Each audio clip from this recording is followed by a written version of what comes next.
রাহুল গান্ধীর নিশানায় কেরালামের মুখ্যমন্ত্রী পিনারাই বিজয়ন। যেভাবে মোদীকে নিয়ন্ত্রণ করেন ট্রাম্প, সেভাবে বিজয়নকে নিয়ন্ত্রণ করেন নরেন্দ্র মোদী। বাকিদের বিরুদ্ধে সক্রিয়, পিনারাই বিজয়নের বিরুদ্ধে নিষ্ক্রিয় সিবিআই, ইডি। আমার বিরুদ্ধে ৩৬টি মামলা, টানা ৫৫ ঘন্টা জিজ্ঞাসাবাদ ইডির। আর এদিকে কেরালে সিপিএম বিজেপি হলো সিজেপি। আক্রমণ সারিয়েছেন Rahul Gandhi.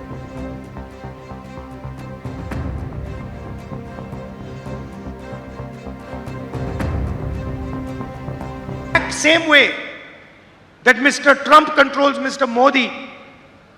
Modi controls the Chief Minister of Kerala.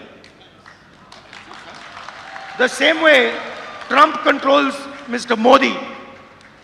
Modi controls the Chief Minister of Kerala. Everybody knows this. In fact, if you seriously go and ask workers of the CPM this question, they will admit that what I am saying is correct. I want to understand why the CBI and the ED take action against opposition politicians but do not take action against the Chief Minister of Kerala. I've got 36 cases on me. I have been interrogated by the ED for 55 hours continuously. Why has the ED taken no action on the Chief Minister of Kerala and his family? And the reason is that they are working together. In fact, in Kerala, it is not the CPM and the BJP. It is the CJP. Everybody knows that they are partners. And everybody knows that they are working together in Kerala to defeat the UDF. I also want to ask my friends, workers in the left front, a question. You call yourself a communist government. Please tell me what is communist about your government in Kerala today. This is the most corporatist government that Kerala has ever seen. It is against the interests of the workers. It is against the interest of small business. It is against the interest of the farmers. And it is for the interest of the biggest businessmen. In fact, I have a suggestion for them.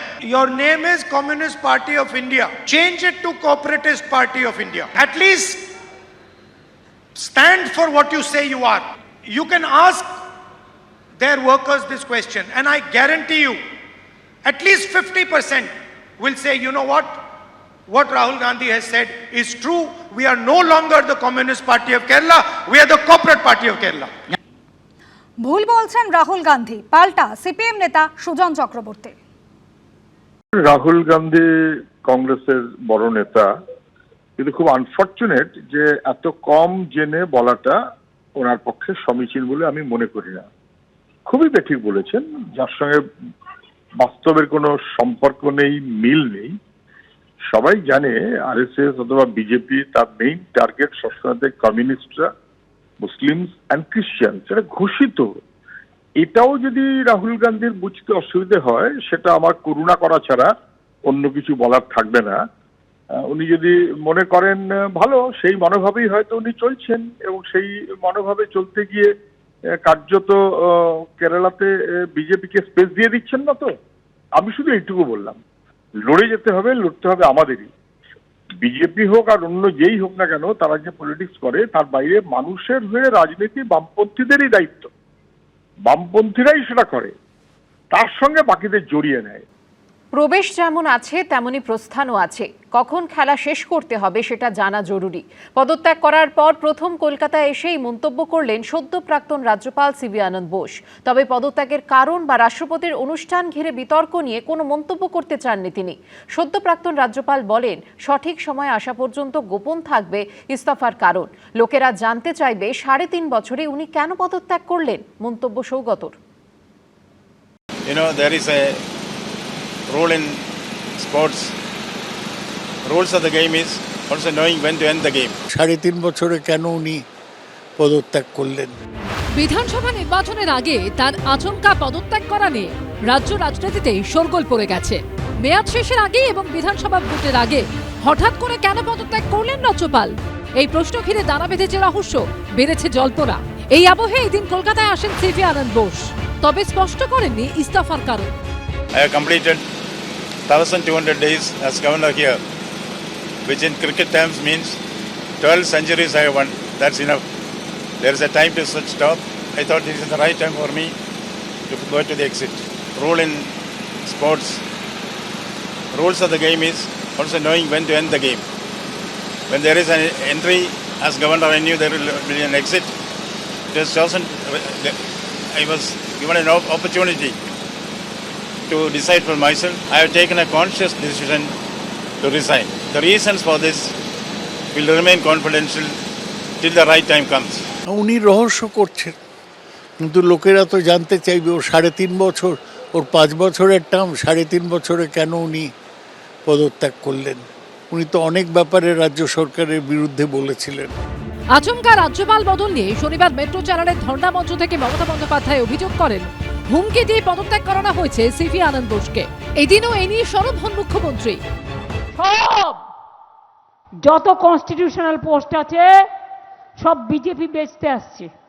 ধনকরকে উপরাষ্ট্রপতি থেকে resign করতে বাধ্য হলো কেন? একটা enquiry হবে নাকি? আপনি আমাদের সিআইডিকে দায়িত্ব দিন, আমরা করে দিচ্ছি। যিনি আনন্দ বোস ছিলেন সেই দিন তো ওনার কথা ছিল বাগডোগরায় রাষ্ট্রপতিকে রিসিভ করার জন্য, আমি জানতাম। এদিন অবশ্য এই নিয়ে মুখ খুলতে চাননি সিভি আনন্দ বোস।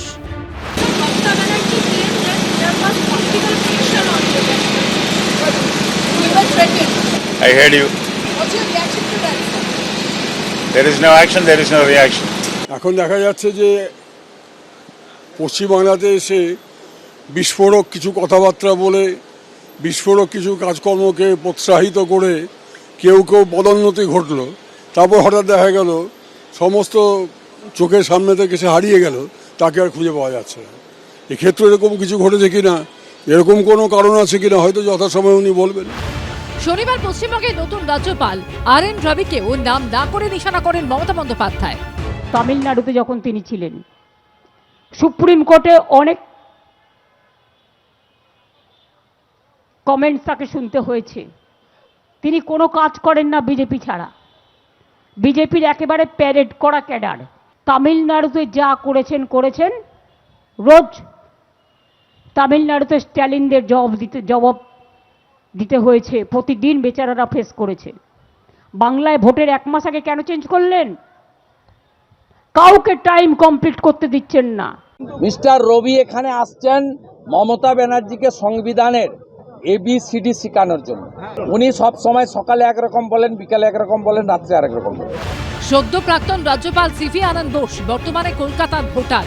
এদিন তিনি জানিয়েছেন আসন্ন বিধানসভা নির্বাচনে এসে ভোট দিয়ে যাবেন। সন্দীপ সরকার ও সোমক লাহিড়ীর রিপোর্ট, ABP আনন্দ। ABP আনন্দ, এগিয়ে থাকে, এগিয়ে রাখে।